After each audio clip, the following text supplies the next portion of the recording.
آگے ہدہد کا واقعہ ہے. ہدہد مارکیٹ سے شارٹ تھا, بس 2 منٹ لوں گا اس پہ.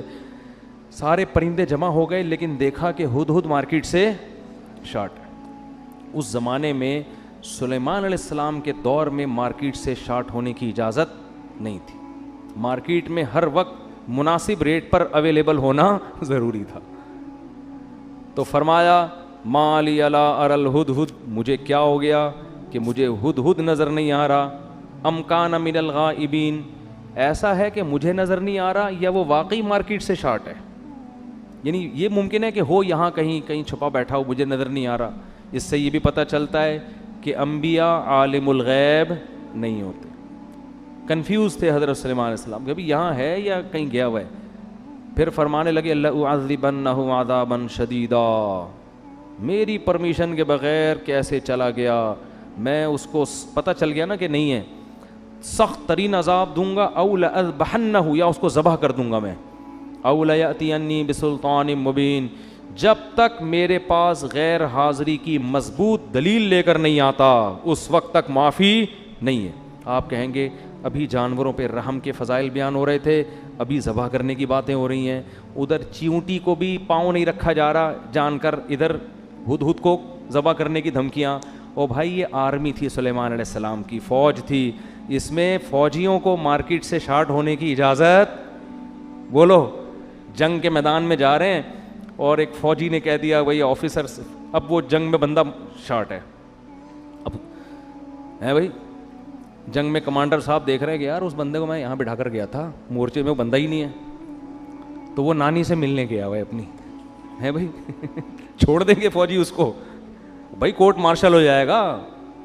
لمحے خطا کرتے ہیں اور صدیاں سزا. تو یہ آرمی کا قانون تھا کہ ہدہد سے تو ایجنسی کا کام لے رہے تھے سلیمان علیہ السلام, خبریں لے کر آ بھائی کسی بھی وقت ہمیں ضرورت پڑ سکتی ہے, اور تو مارکیٹ سے کیا ہو گیا بغیر اطلاع کے شارٹ ہو گیا.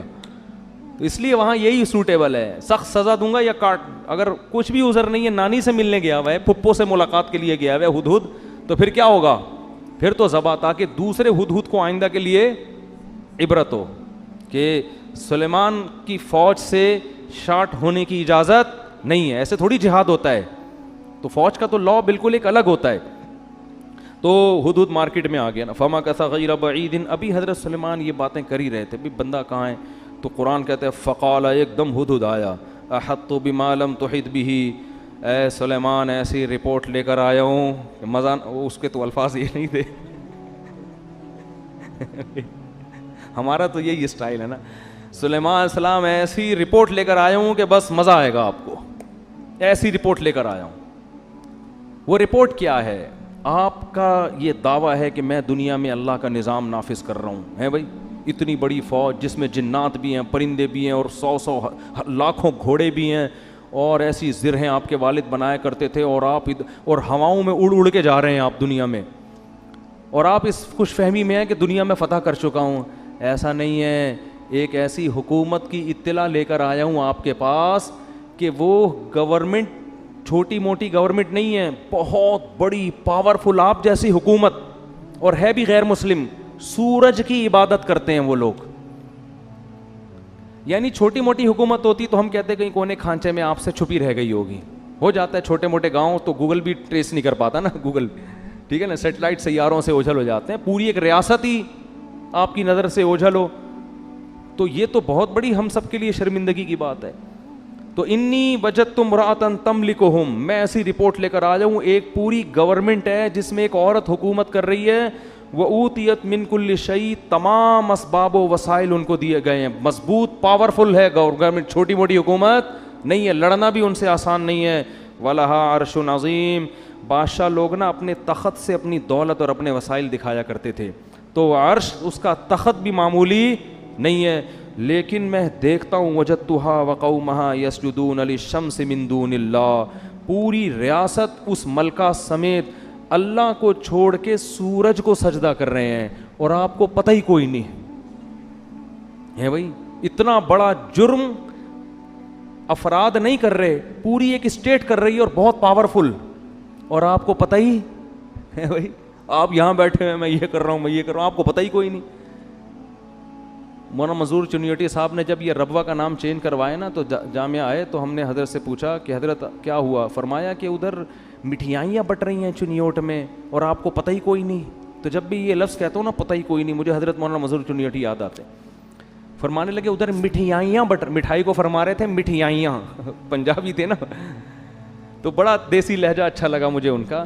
کہا ادھر چنیوٹ میں مٹھائیاں بٹ رہی ہیں اور ادھر آپ کو پتہ ہی کوئی نہیں. تو بالکل یہی اسٹائل ہدہد کا. ہدہد کہہ رہے ہیں سلیمان آپ یہاں باتیں کر رہے ہیں میری یہ حکومت میں, ادھر پوری ایک ریاست ہے, ریاست بھی کمزور نہیں, پاورفل, اور پوری ریاست سجدہ کس کو کرتی ہے؟ اللہ کو چھوڑ کے سورج کو, اور آپ کو پتہ ہی کوئی نہیں ہے. پھر آگے ہدہد کی بس تقریر کر کے بیان ختم کرتا ہوں. ہدہد کہنے لگا اللہ یسجدوا للہ الذی یخرج الخبء فی السماوات, کہ میری سمجھ میں نہیں آتا جو اللہ آسمانوں اور اندھیروں کو روشنیوں سے جدا کرنے والا ہے اور ہمارے پوشیدہ اور ظاہر باتوں کو جانتا ہے, اس اللہ کو چھوڑ کر ان کمبختوں کو ہو کیا گیا کہ کس کو سجدہ کر رہے ہیں؟ ہدہد کو. اتنی کھوپڑی اللہ نے ہدہد کو بھی دی ہے, شیطان کو, اس کو سورج کو. تو ان کو ہو کیا گیا کہ اللہ کو چھوڑ کے سجدہ کس کو کر رہے ہیں؟ سورج. تو اتنی کھوپڑی اللہ نے ہدہد کو بھی دی ہے کہ مخلوق کے سامنے سجدہ کرنے والے سینس لیس ہوتے ہیں. اگر جب وہ ہدہد دیکھتے ہوں گے کہ اتنے سارے لوگ پتھر کے بنے ہوئے بتوں کو سجدہ کرتے ہیں, تو اگر ان ہدہدوں کو اللہ زبان دے دینا اور ہماری سمجھ میں آ جائے کہ یہ کیا کہہ رہے ہیں, تو یہ مندروں پہ بیٹھ کے یہی کہتے رہیں گے کہ بھائی ان کو کیا ہو گیا کہ خدا کو چھوڑ کے, وہ سورج تو پھر بھی چڑھتا ہے نا آسمان پہ, اتنی خدمت کر رہا ہے, یہ بت تو کچھ بھی نہیں کر رہا. اور پھر اللہ لا الہ الا هو رب العرش العظیم. پھر ہدہد کہنے لگا اللہ وہ ذات ہے جس کے سوا کوئی عبادت کے لائق نہیں, اور وہ بہت بڑے عرش کا مالک ہے. سلیمان علیہ السلام نے پھر آگے کہا بھائی دیکھ تو نے, بعض دفعہ انسان جب غائب ہوتا ہے نا تو کچھ کہانیاں گنتیاں سیکھ کے آ جاتا ہے. جو بھی مارکیٹ سے شارٹ ہوگا جب مارکیٹ میں آئے گا تو کچھ تو کہانی سنائے گا نا. کیا خیال ہے بھائی؟ حضرت سلمان نے سوچا کہ توحید پہ تقریر بھی کر دی اس نے. جو جھوٹ بولتا ہے نا, جو جھوٹا ہوتا ہے, وہ جھوٹ کو بہت خوشنما نعروں میں رکھ کے پیش کرتا ہے. تو اس کا امکان تھا اگر دیکھو ہدہد آ کے صرف اتنی تقریر کر دیتا کہ جی آپ کو پتہ نہیں ہے میں خبر لے کر آیا ہوں, ایک گورنمنٹ ہے اور وہ یہ کچھ کر رہی ہے, چپ ہو جاتا. حضرت سلیمان شاید سمجھ جاتے کہ سچ بول رہا ہے, لیکن آگے اس نے پوری توحید پہ تقریر شروع کر دی.